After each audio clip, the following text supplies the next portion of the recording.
David has served 2 times as MSU's Law School's Associate Dean for Experiential Education.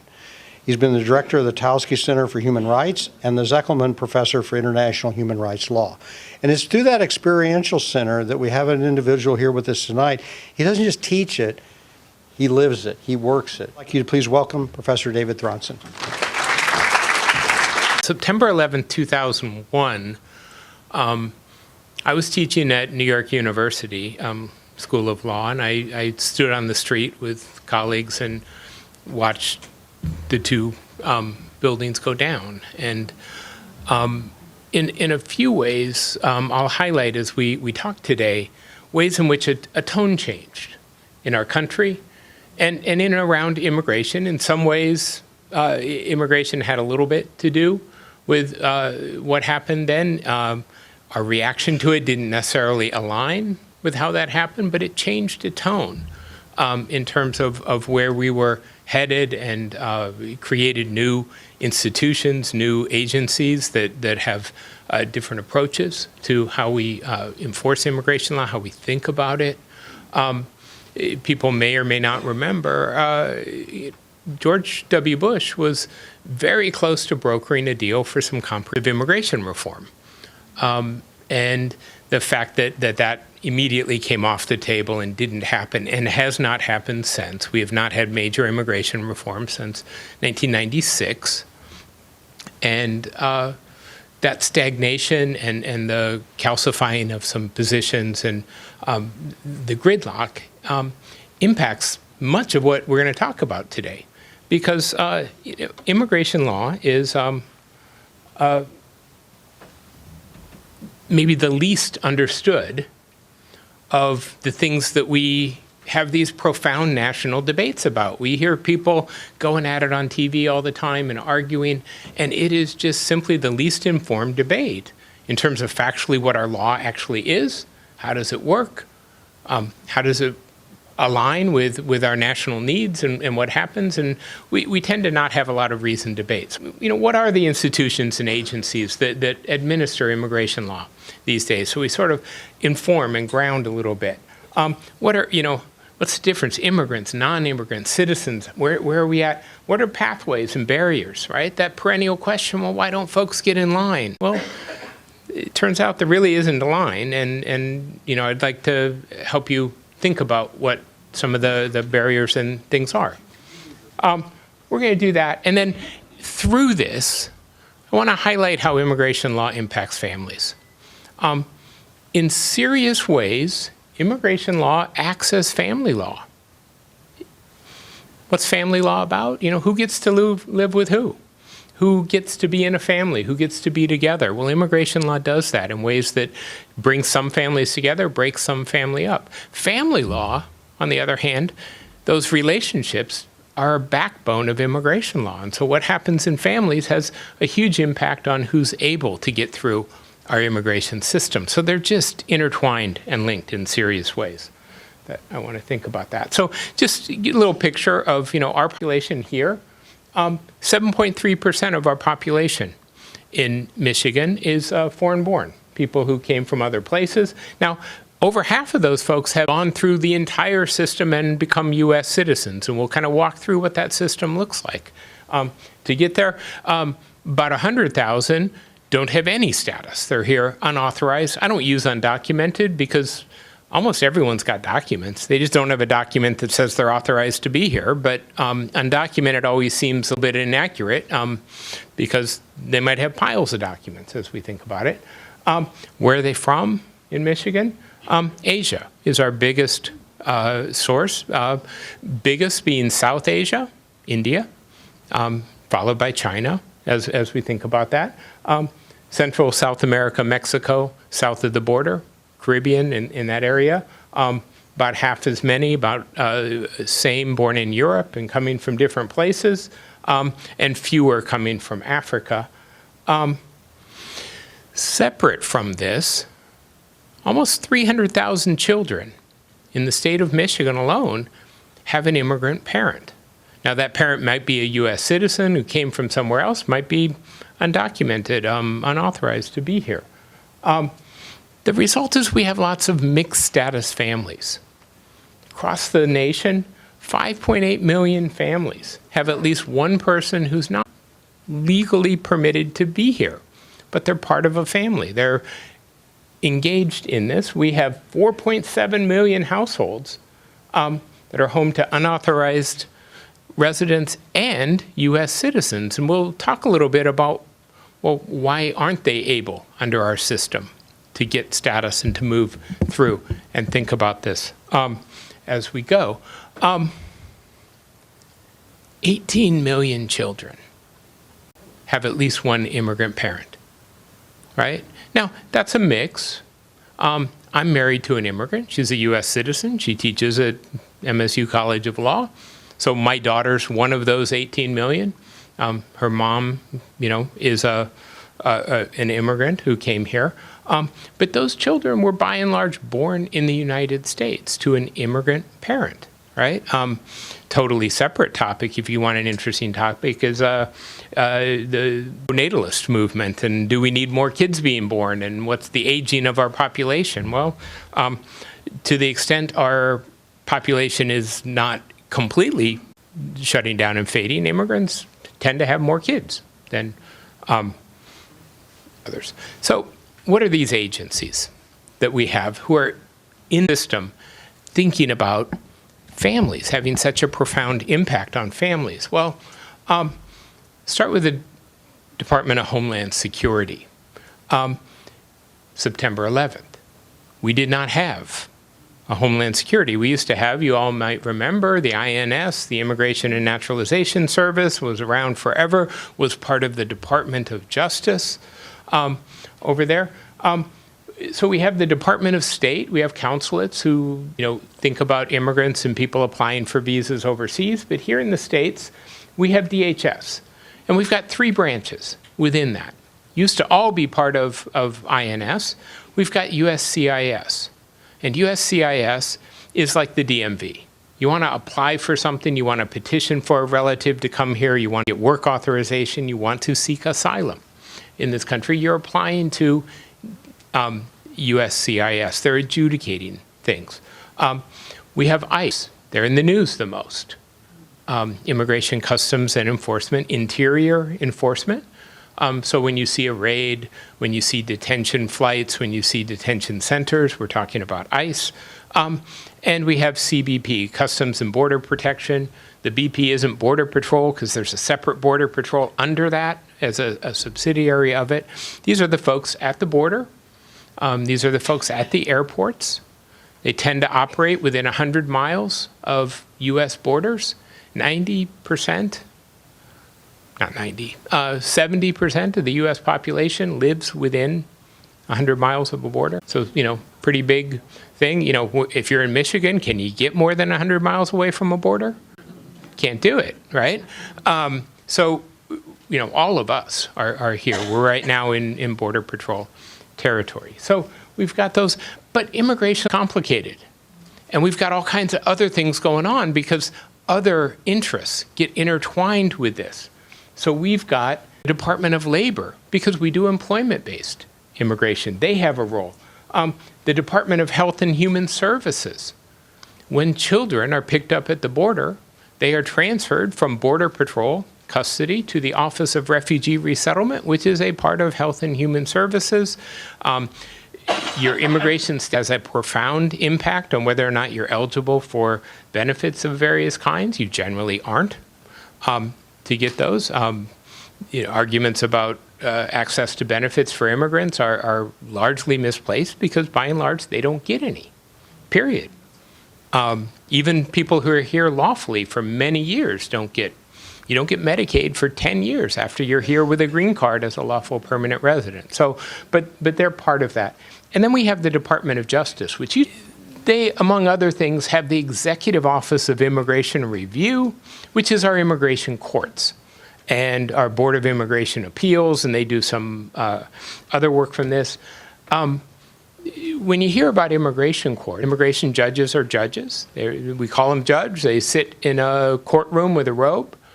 But they are attorneys that work for the Department of Justice. They are hired as attorneys. They work for, right now, Pam Bondi. Before that, prior attorney generals. Every decision that they make can be certified by, again, it's complicated how we look at this. These are just kind of some regular types of things we do every day that people come and think about. We have family petitions, employment petitions, special status for unaccompanied children, special immigrant juvenile status, asylees, visas for victims of crime, visas for T visas, Violence Against Women Act. We have deferred action, DACA we hear about in the news. Temporary protected status has been in the news.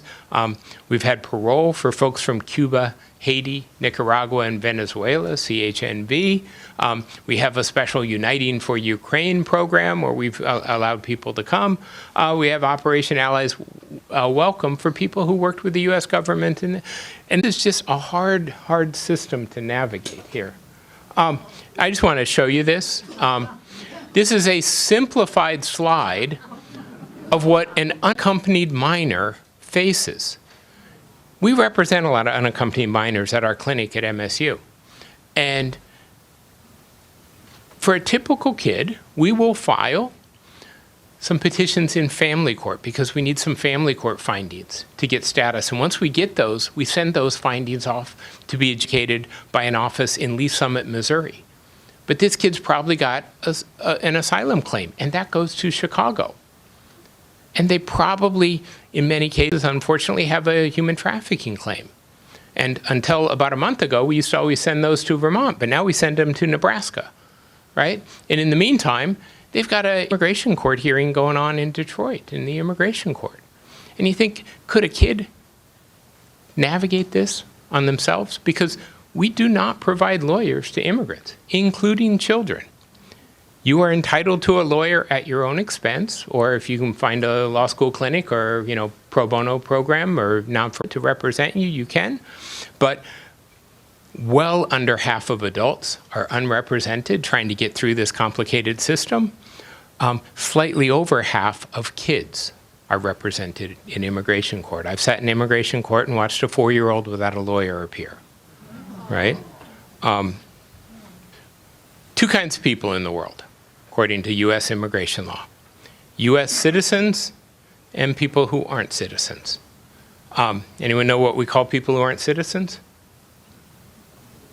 Aliens, right? Aliens. And we tend to often put a pejorative in front of that, but anyone who is not a U.S. citizen, no matter how long they've been here, no matter how legal their status is, they're an alien. So we get there. So it matters. If you're a citizen, you have full rights. You get to vote. You get to be part of a jury. You're going to have advantages to family reunification as it goes. And significantly, we can't deport you. Can't send you off somewhere. Now, who's a citizen? In the news of late, this is what the 14th Amendment of our Constitution says, which codified practice that we've had in place since founding of this country. All persons born or naturalized in the United States and subject to the jurisdiction thereof are citizens of the United States and the state wherein they reside.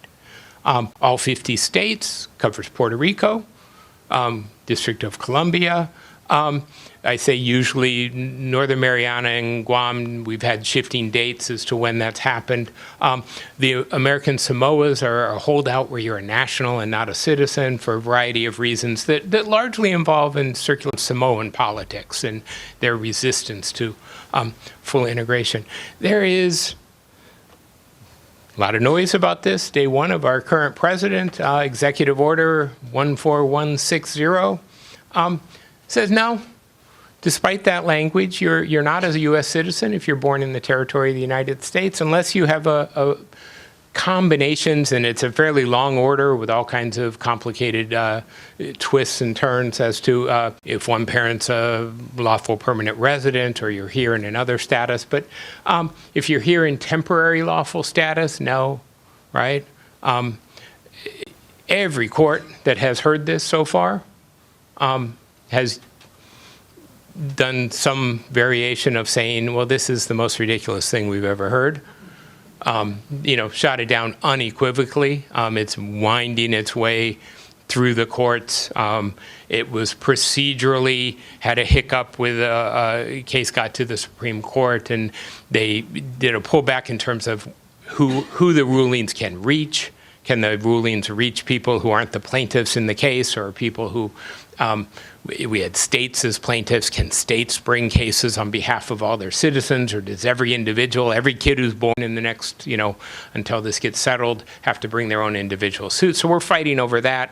But on the merits of this, all persons born or naturalized in the United States are citizens. The arguments tend to be around that middle clause, subject to the jurisdiction thereof. Well, I would say to you, if any of you think you're not subject to the jurisdiction of the United States, go rob a bank and let's see, right? If they pick you up and say, yeah, you're subject to our jurisdiction, and we can tell you to stop doing that to get there. The court has over time recognized 3 groups as not subject to the jurisdiction.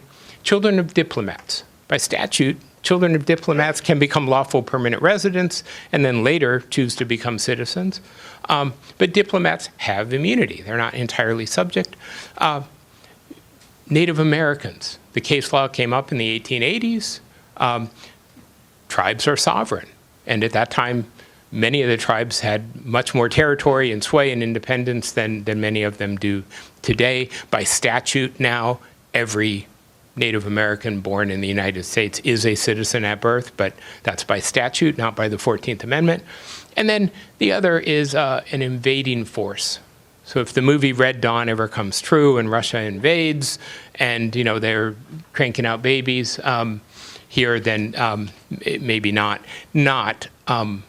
Hey, we have a bunch of folks who are undocumented. That's not an invading, occupying force of the United States in any way. So by statute then, because that's all the Constitution gives us. And frankly, until after post-World War, Civil War, we didn't have anything in the Constitution that said who was a citizen. We adopted the British tradition of birth, citizenship by birth, being born in the territory, and we used it unequivocally, but we have it in statutes to say who can otherwise. So if you're born abroad to U.S. parents in different ways, we have some complicated laws, but you can become a U.S. citizen at birth through your bloodstream, through your parents, through their status, and that is what governs abroad. Significantly over time, John McCain was not born in the territorial United States. He was born in Panama. His dad was an admiral in the Navy or Air Force, I believe. Navy, okay, stand admiral. Okay, there you go. Okay, thank you. But he was a citizen at birth, clearly under our statutes and under our law. So we do have some concerns, some things where, we don't want people to, move to Brazil, have kids, and then 7 generations, no one's ever set foot in the United States, and yet they're still passing on and becoming U.S. citizens, so we have some residence requirements for subsequent generations, things like that, to get there. But within this complicated system, we have statutorily extended citizenship beyond just being born here to get there. Children may derive naturalization when their parents naturalize. So we have some laws that say if the child's under age 18, they have a green card, they're lawfully here, and one of their parents naturalizes, they get to get the benefit of that as well to get there. Otherwise, if you didn't plan ahead and decide where to be born, and you got born somewhere else, you're going to have to naturalize. What we colloquially call a green card holder. You must have that status for 5 years. 3, if you're married to a U.S. citizen. We've got some physical presence requirements.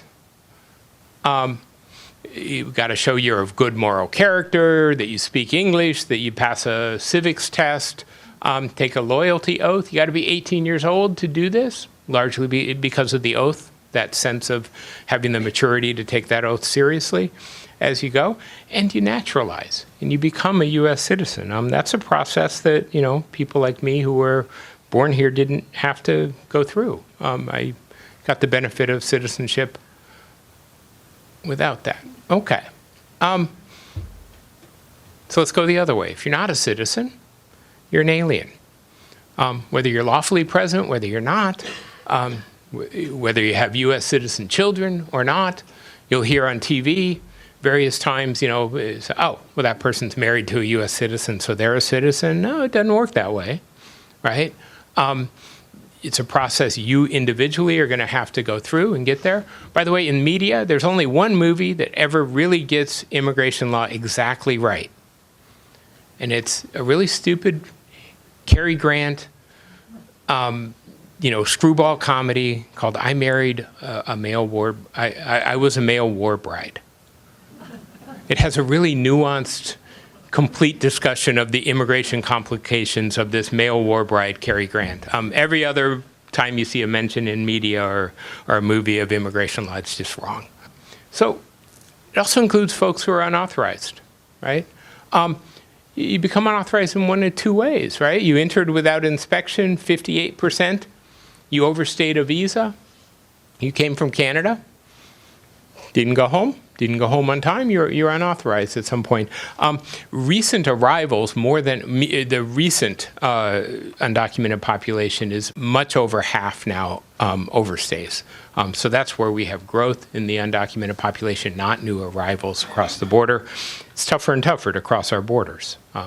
Used to be something that could be done easily and often, and meant wading a river or finding a deserted part of the country. Now it's a militarized border. It's dangerous. There are gangs that take a lot of money to smuggle people across, and people mortgage their homes to pay those costs and end up having debts that have long-lasting impact. And I'll say it's current. Like, a lot of people might be out of status right now, but they're applying for something. Someone who comes here and seeks asylum will go through a phase where they have no lawful immigration status. If they win their asylum case, they will get lawful immigration status and move through that. So, but if you don't have status, you can be removed. Easiest thing in the world. Government case is you're not a U.S. citizen, you don't have current authorization to be in the United States, you're removable. They win their case, at least that piece of it. Almost all the work that's done in immigration court is someone saying, I have a defense. Yes, I am removable, Your Honor, but I'm seeking asylum, but I'm a victim of human trafficking, but I married a U.S. citizen and we have something pending. Always that defense, where the immigrant always has the burden of proof to get there. When we win in immigration court, that means we convince an immigration judge, 80% of whom are former ICE attorneys, who work for the Attorney General, that it would be illegal to deport our client because they are entitled to some form of relief. There's no loophole. If we don't make our case, if we don't show up, if we miss a hearing, you are deported in absentia, you don't move. So when you hear people win in immigration court, it's because the law says they're supposed to be here. They have a right to stay. They have a right to be here. So green cards. This is our place we want to be, the status we want to have, to be a lawful permanent resident. Always required, never going to happen automatically. You're going to have to jump through different hoops to get there. You're able to stay permanently, that's the P, but of course you're subject to losing that status either by choice, you leave the country, you abandon your status. If you can get convicted of certain crimes, other things, we can take that status away.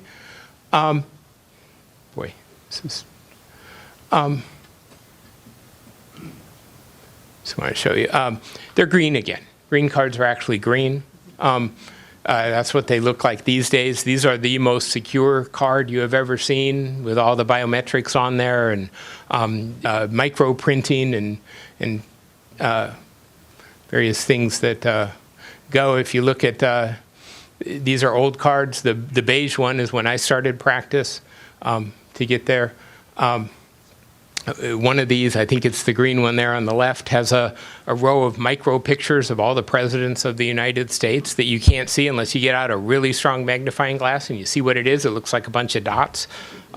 So these are hard cards to fake anymore. Some of those that you see there earlier were less secure in that way. Social Security cards mean nothing in immigration world.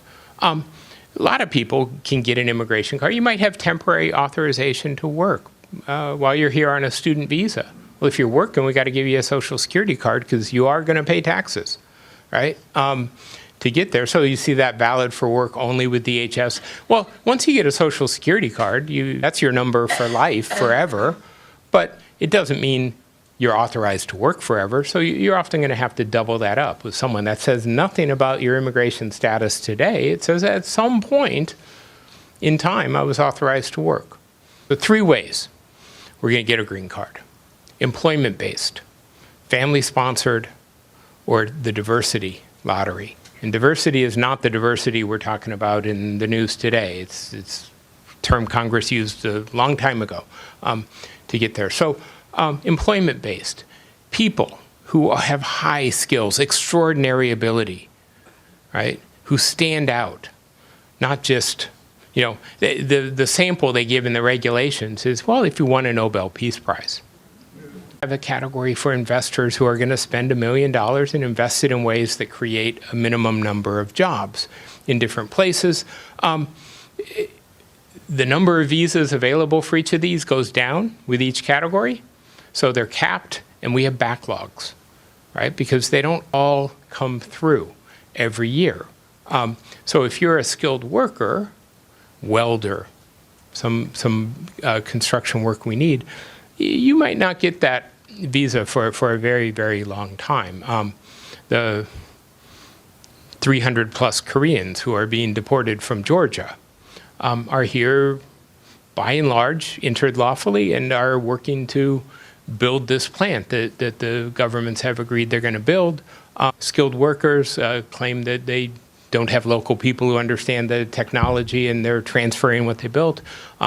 Well, they're being sent home. They can't get a work visa because that would take way too long. So they came on what are called business visas, and the government has taken the position they're not lawfully here. We have a diversity visa lottery. And what this was originally called the Irish sweepstakes. Because when we turn to family in a minute, we'll see that family immigration peters out after one generation. You can sponsor your child, but not your grandchild. Your parent, but not your grandparent. And so from Europe broke. People stopped coming from Europe. We wanted a way to restart it. So we take countries of low immigration, take 50,000 visas a year, divvy them up to those countries, and give them out by lottery. So about a third of them go to European countries, very populous, but countries where people are not clamoring to come move to the U.S. We get 0 for South America and Mexico because they're countries of high immigration. India, 0. China, 0. So we get some for countries, small countries in Asia, and we get a bunch for Africa. And that tends to be where we get. So the idea is to start new chains and new folks who come to the country. So that gets us to family-sponsored immigration. And our first category is immediate relatives of U.S. citizens, spouses, children under 21, and parents of U.S. citizens. Now, lest you think a child can be a sponsor, they cannot. You have to be 21 years old to sponsor your parents.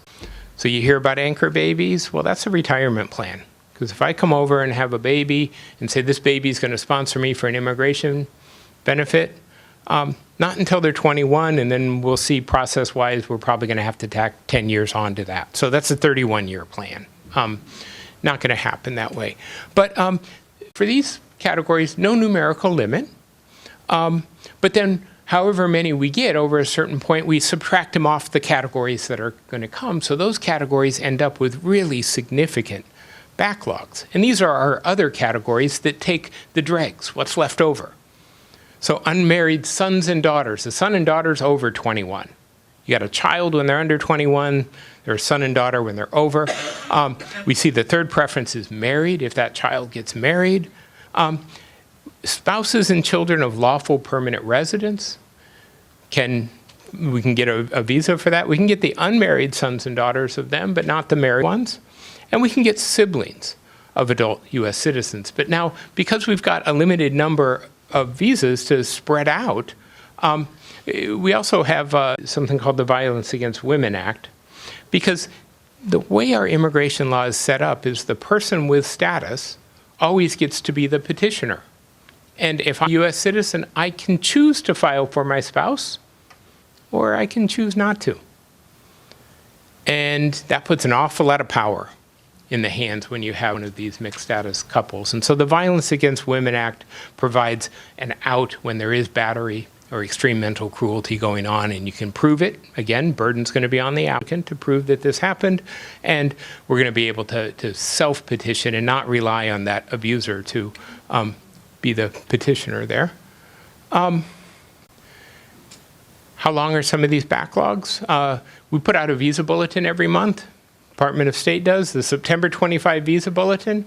Brothers and sisters of U.S. citizens, we are now processing folks who filed in 2008. That's a 17-year wait, right?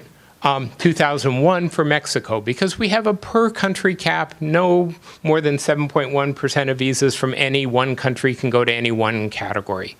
So Mexico gets the same number of visas that Iceland gets. Mexico always hits a cap. Iceland never seems to, right? So there's always less of a wait. China, India, billion people each. They get the same number of visas allocated, same cap as Iceland. So we have longer wait times from countries of high immigration. Even if you're eligible, because all we've talked about so far is who's eligible, well, now we're going to screen you. Because give us you're tired, you're poor, nah, not so much. Since 1875, you are inadmissible to the United States if you are likely to become a public charge. We have some workarounds for that, for people who are asylum seekers fleeing persecution, for unaccompanied children. The guy who wrote the special immigrant juvenile status for unaccompanied children in the U.S. was not an immigration lawyer. He was a very smart, well-meaning social worker in Oakland, California, Ken Borelli, bright guy. But he didn't know immigration law, and he gave it to his rep, and the rep passed it without running it by an immigration lawyer. And it said, if you're dependent upon a juvenile court, if you're a dependent child, we'll give you a visa. But they didn't put in a waiver for public charge. So if you met the eligibility criteria, you were inadmissible to the United States by definition. Took them 3 years in Congress to fix that, right, in the 90s. And today, I don't think we'd fix it. To get there. Health grounds, ideological grounds, right? You're inadmissible to the United States if you're an active member of the Communist Party. We put that in a long time ago. It's always easy to put in grounds of inadmissibility. It's kind of hard to take them out. Anarchists, went after, shot President McKinley. So we put in a law that says if you're an anarchist, you're not admissible. It's still on the books.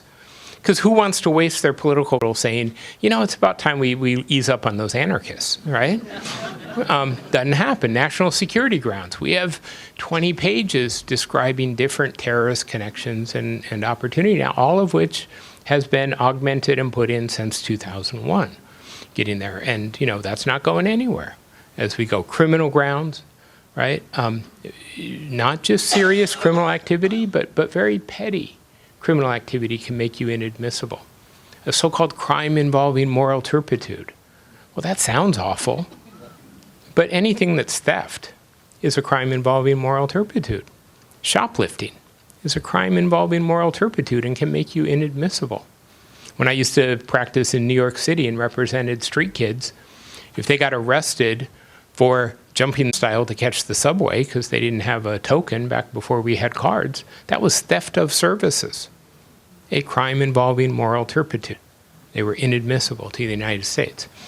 So what while we're talking about crime, it's just worth pointing out, despite all the rhetoric, it's really clear that undocumented immigrants commit crime at almost half the rate of U.S. citizens. Lawful permanent residents are somewhere in between.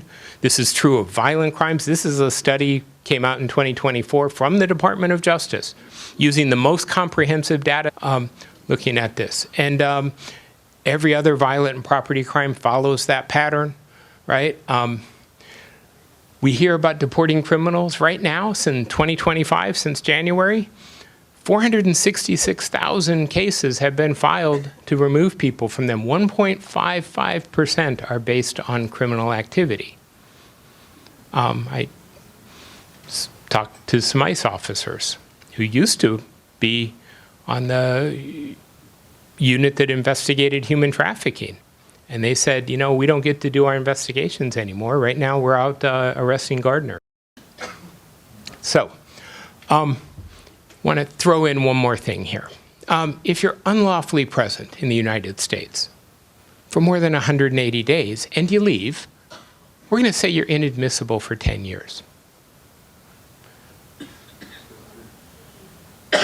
Used to be, when I started practicing, you paid a fine. It was $1,000. It'd be a lot more than that now, but now the fine is 10 years. And so we have a lot of people in this country, about half of the estimated 11 million undocumented, who have close family ties. They're married to a U.S. citizen, and people say, well, why aren't they just filing? What's wrong with them? They must be criminals. Well, the problem is, we also say you can't do your processing here if you ever enter the United States without inspection. So if you came from Canada and overstayed, and you marry a U.S. citizen, 20 years later, we'll process you. But if you're from Mexico and you entered without inspection when you were, stupid 17-year-old kid, but now you've got a spouse, you've got 3 U.S. citizen kids, you've got a house, and that U.S. citizen spouse wants to file for you, we're not going to let you process it here. We're going to say you got to go back to Mexico. And the minute you go back to Mexico, we're going to say, oh, you can't come back for 10 years. So what do people do? They stay. If you look, in 1996 is when this came into place. It really took effect in 2001. And if you look at our numbers of undocumented people, it skyrocketed post 2001 because people are making a choice to say, I don't know what else to do. I don't want to be away from my family. I'm supporting my family to be here. And it's a choice that violates our immigration law. But it is a choice that I think a lot of people understand in that sense. So I could go on. And I want to talk about a couple things and just sort of, show you some things that I'm happy to talk about after, but I want to open up for your questions and think about this. We've had on the books for a long time a law that says if you're not in certain categories, you got to go register. We've never really enforced it. We started enforcing it against select groups from Middle Eastern countries after September 11th. It became the de facto excuse to hold a lot of people who we couldn't find any other criminal law reason to hold them, but we arrested folk and said, well, you haven't registered. Or, God forbid, you didn't turn in a change of address form, which law says if you're not a U.S. citizen, you're supposed to do within 10 days of moving. We are now enforcing this, purportedly. It's a misdemeanor if you don't comply. There are a lot of people who won't comply because their sense of, well, what do I get out of doing? If I have a pathway forward and I have something pending, if I have an asylum, something else, then the government knows where I am anyway, and I'll apply. But if I'm completely undocumented, I'm trying to stay under the radar, they see little benefit in going through this process. Some of these other programs, what are some of these programs we have, like temporary protected status, which right now we're ending for countries where we have designated certain countries and said, because of chaos in your country, we are choosing not to deport people to Liberia, to Ukraine, to Syria. Right now we're ending almost all these. We're de-designating countries or we're letting them run out. We relocated a lot of Afghans here who met criteria that they worked for our government. They were our allies. Welcoming Allies is the Operation Welcoming Allies is the program. We have now said, no, not so much. You're not so welcome anymore. When your status expires, go home. Things are better in Afghanistan. We did the same for Venezuela, Cuba, Haiti, other programs. There's litigation going on everywhere on all this, challenging it, the timing. Some of it might win that people get to stay through the current designation of their time. Much of it they're going to lose if it's just allowed to expire, the 1 year or 2 years designation they have, it'll run out. So about 1.5 million people who are lawfully present today won't be pretty soon because their status is going to file out. So we have a lot of this going on. The really troubling things I think we see right now in immigration law is an attempt to bypass procedural protections, due process of law. Right now, we have people, ICE agents, showing up outside immigration court, and a person who's come to court to make their case before an immigration judge, the ICE attorney stands up. ICE is the immigrant probably doesn't have an attorney, but ICE has always got an attorney, and they're there, and they say, Judge, we'd like to terminate this proceeding. Judge says, fine, because they have a directive from their boss at the Department of Justice that says grant these. Person goes out in the hallway and they arrest them, put them in detention. We have a new 1,800-bed detention facility in Baldwin, Michigan. No one's quite sure what's going on there yet to get there. So we have these kind of things going. We had 76 children from Guatemala woken up in the middle of the night on Labor Day weekend, put on a plane, and they were going to go to Guatemala and be returned. Claim was that they were going to be reunited with their family. Department of Justice lawyers walked into court yesterday and said, sorry, not so much. We have to acknowledge we have this report that got public from the government of Guatemala, which says, we're not reuniting them with their children. Well, we send kids back.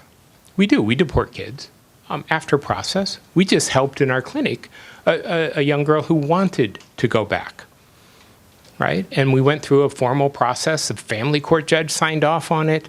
We vetted where she's going, make sure she's safe. The immigrant, there are ways, not everyone should stay here. There are times when having a mother is much more important than having a green card, right? And we should do this, but there's a process for this.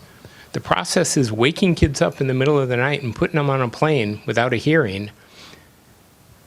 When you're doing that, you'd think maybe if I got before a judge, they might stop me from doing this. So I'm trying not to get before a judge. And we got an awful lot of not getting before a judge going on now. People being shuffled around and the next day they're in Louisiana. So if you're trying to file a habeas case, you can't do it here in Michigan. You got to find a lawyer in Louisiana and a lot of this. So we have a lot of process issues going on to get there. And I will have some faith that over time our courts will hold the line and say, if you're deportable, we'll deport you. We do. But in our best tradition, we do that by the rule of law, and we do it, and as I pointed out, immigration law is not easy. It's hard. We can deport people. If the law is properly applied, if it works, it can be enforced and in ways that are going to impact families and in many ways break up families. We have, last time I checked, which is about 10 years ago, and the accurate figure, we had 1 million U.S. citizen children growing up in Mexico. Born here, but their parents were deported and they took their kids with them to keep the family together.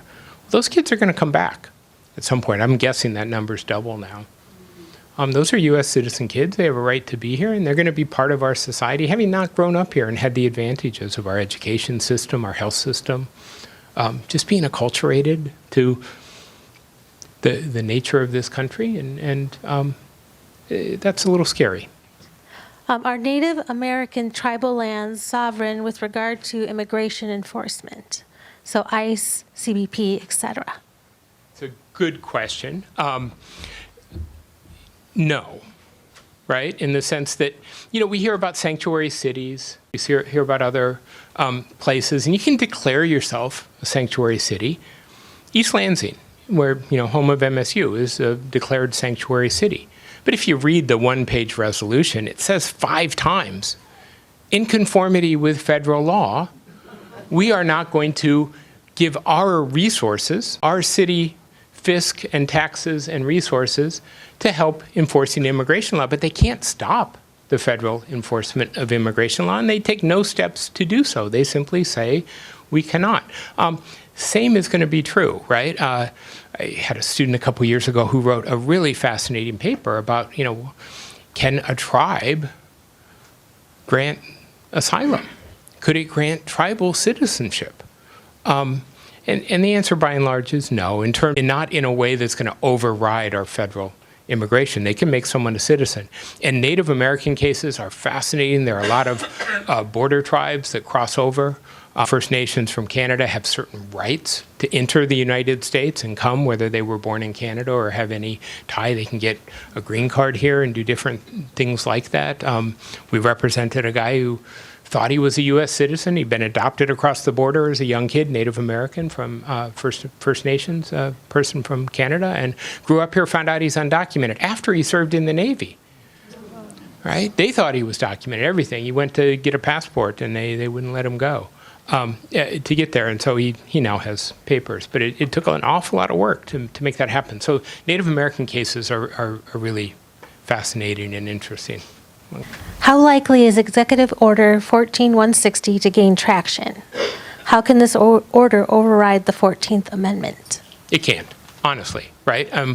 The federal government can take some actions to say, oh, we're not issuing a passport to this child because, look, you haven't proved to us that both parents are U.S. citizens or both are here permanently, legally. They're going to file a lawsuit and say, I'm entitled to that passport. I'm a U.S. citizen. No court that's come close to questioning the merits of this case. It's procedurally, are we going to make every kid born in this country do this? We have 20 states that jointly filed suit to say you can't enforce this in our territory. Right now, they've got we have one suit that's gone forward where the court has certified a class and said basically every child born after a certain date in this point is part of this class and they are entitled to this. But, that will not stop the federal government from pushing and trying. We saw this around, other places where they've really looked at that. I have to tell you, the judge who put in an order against the government to not put kids on a plane, that order is long and tight. Because when a similar order went in on an invocation of something called the Alien Enemies Act, there were some really disingenuous interpretations of what was not, oh, I didn't know you meant those folk, I thought you only meant these folk, and the whole bit. So the order the judge put in now is tight, and she put the lawyers there and said, do you understand? Do you understand? Will you communicate this to your clients? And it is just a striking interface with the government to say, we're not mess around here, because in good faith we're saying, let's figure out whether this is legal or not before we send people off under the Aliens Enemy Act, send people to El Salvador to be imprisoned. Now, part of why immigration law is distinct from criminal law and fewer procedural protections is that by case law, it's not punishment. Immigration law is entirely civil. It's not criminal law.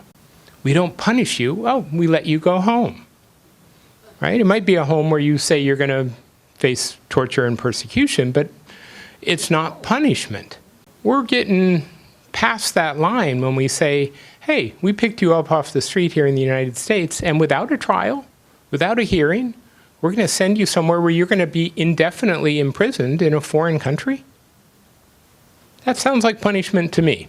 I think any of you, if that happened to you, you'd say, this is punishment, right? At which point we'd say, maybe we need some hearings up front. Maybe we need to think about whether this is a legal basis under which to do this. By the way, the Alien Enemies Act has been around since 1798. We've used it 4 times, I believe, maybe 5. World War II, World War I, War of 1812. This was infamously tied to Japanese internment, which everyone has conceded. The Supreme Court itself says, overturned by the court of history, this was wrong. When we are invaded by a foreign government. Well, our theory right now, the working government theory, is that a gang in Venezuela, Tren de Aragua, is working in collusion with the Venezuelan government, even though our own intelligence says, no, they're not. The government and the gang actually don't, they fight. But that's the invasion under which we're going to invoke this, because we have this broad law, and it makes sense, right? Hey, if Canada invades us, right? Because they want to, and they start pouring across the border, we'd like to be able to act, to have a deportation hearing, to throw them out. Do you know what happened to the kids during the first administration? So lots of them, right? There were about, at the end of about 5,000 unaccounted for. Kids here, parents unaccounted for. A commission was set up, headed by a really fantastic woman who used to work for the Women's Refugee Commission, doing that. And they reunified about 4,000 of those kids. Some of them back home, most of them back home, some of them here.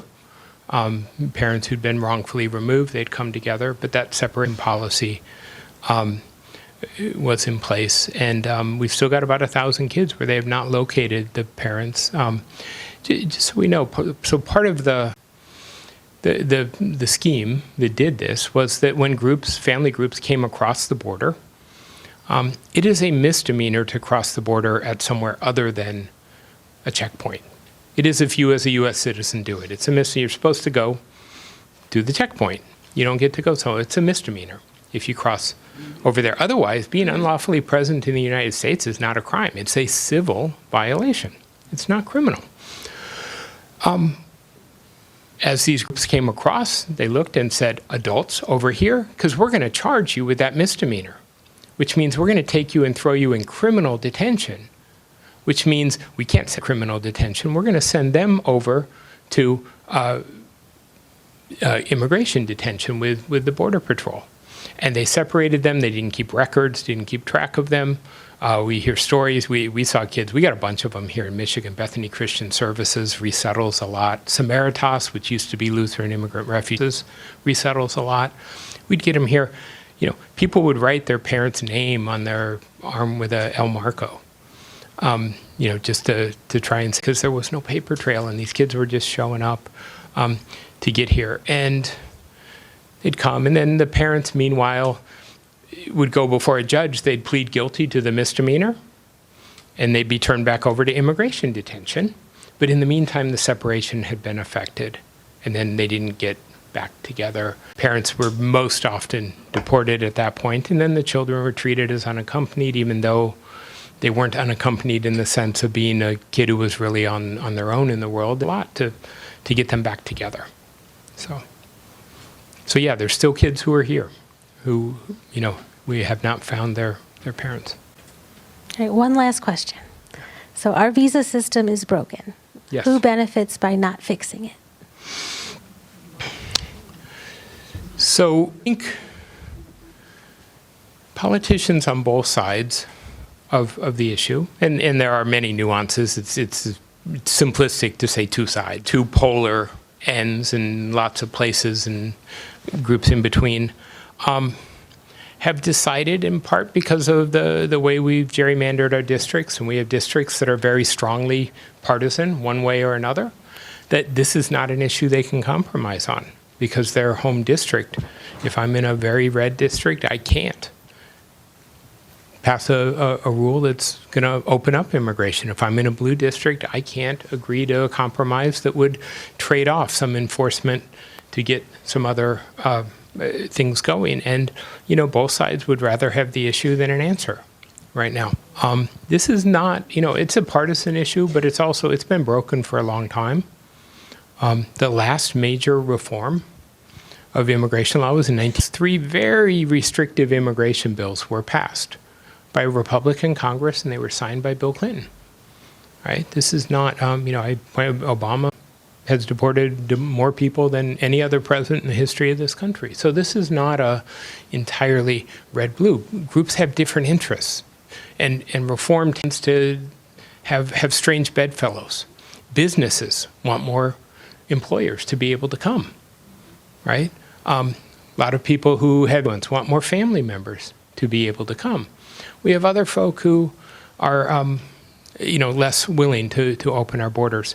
I think, one telling statistic is the more immigrants you interact with, the more pro-opening up immigration you are. Studies show this over and over. The people who are most opposed to immigration will say, I don't know an immigrant. I hear about it. I hear about those Haitians eating dogs in Ohio. There are no Haitians eating dogs in Ohio. I'm just going to tell you that, right? But it's hard as you hear that. I get calls all the time from a school teacher or someone who says, can you help this kid? They're one of the good ones. There's an awful lot of the good ones. An awful lot. There's some bad ones, right? We should have a system that vets and weeds out and puts people to the test. We absolutely should have that system. I'm not an open border person at all. But we have a system that is broken. It doesn't meet our needs in terms of numbers, in terms of keeping families together. And I don't hold out hope for serious reform anytime soon.